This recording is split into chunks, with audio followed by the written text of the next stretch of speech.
I'm Corbett Wall with DV Auction, here with your feeder flash for Tuesday, June the 20th, where we had early week pressure. You know, last week, towards the end of the week, it started easing up, and we thought we may come into a kind of a positive sign on the early week here, but the board turned south again real hard, and just a lot of pressure in your regular sales. Your board on live cattle futures, August contract was down a little over $2.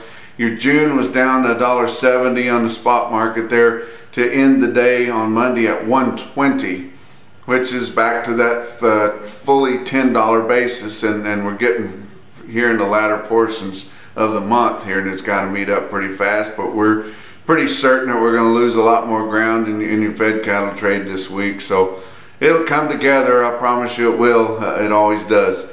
Feeder cattle futures nearly $3 down on all your nearby traded months. But you look at the wind up, the roundup of last week's fed cattle trade, 81,000 head in your 5-area feeding region compared to 98,800 head last week, and only 49,200 head the same week a year ago. But your weighted average on live steers ended up at 130.12, which was down 595 compared to the previous week. Dress steers averaged 205.94, down $12.42 compared to the previous week. On your dress cattle, which are typically in the northern plains, typically higher quality grading cattle, and we've been riding a $30 choice select spread. So if you can figure that out, give me a ring. But the big news over the weekend there was your World Livestock Auctioneer Championship, which was held at the public auction yards in Billings, Montana. Goggins family hosted that this year, and the big LMA Livestock Marketing Association conference was along with that. Had a big sale. We talked about it towards the end of last week. Had 31 contestants to be the world champion livestock auctioneer, and the cream rose to the top. Ended up with Brian Curlis from Pittsfield, Illinois. Guy I know there has been selling a Missouri sale for the last several years, F&T Livestock Market in Palmyra, Missouri, and really a class act. I know the LMA really doesn't have anything to do with awarding that. They have independent judges that come in that do that, but the LMA is going to be really tickled with who they selected to be the champion this year, because he'll get to travel around all over the country and sell at LMA sales and really represent the whole livestock auction industry.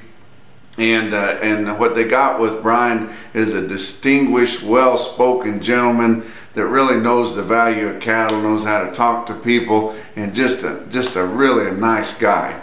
You know, there's a lot of guys that can chant pretty and man, cause a lot of excitement. But I tell you what, he's just really a nice, super nice guy. And if you guys watch my summary from last week, I did call that Brian would win this year on Friday's report there, but I'm not going to toot my horn, but he's got plenty of room to toot his.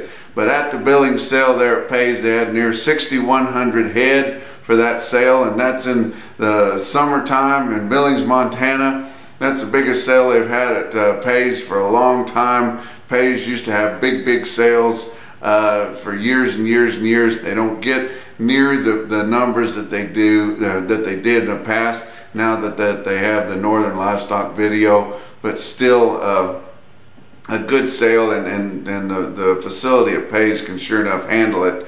But the temperatures were cool, cattle were empty, the buyers were excited with all the commotion going on, and they had a lot higher market. Of course, they didn't have anything to compare to it for a long time, but I'll give you a few quotes out of there. Some quotes that people are really looking at now on some green yearlings, some big heavy cattle coming off pasture, but most of these big yearlings would have been backgrounded, so take that into account. They wouldn't be worth as much as a green yearling, but they would have had some in there. But 277 head of steers from the 850 to 900 pound range, sold from 148 1/4 to 152.75, with a weighted average there at 150.85, and that's about $1 better than what Superior Video did for similar cattle in the same weight range coming off green pastures in another month or so. So that's really a good market for those cattle standing in the ring all the way up there in Billings, Montana. Some similar heifers from 850 to 900 pounds, average 140.18. They always have a good turnout cow market there for guys wanting to get some young feeding cows and maybe turn them out and put a bull with them, see if they can't get them bred. They sold those up to $1.17 a pound, so really a good market there. But you look at some markets here on Monday, your real-time index dropped 68 cents from the close of last week, so your markets were lower on Monday at 143.16 based on an 800-pound steer. Oklahoma City at 6,500 head, feeders there $3 to $6 lower. Joplin Regional Stockyards had 4,700 head. All your feeders weighing under 700 pounds for sure $5 to $8 lower. Had a few bigger yearling steers sold near steady.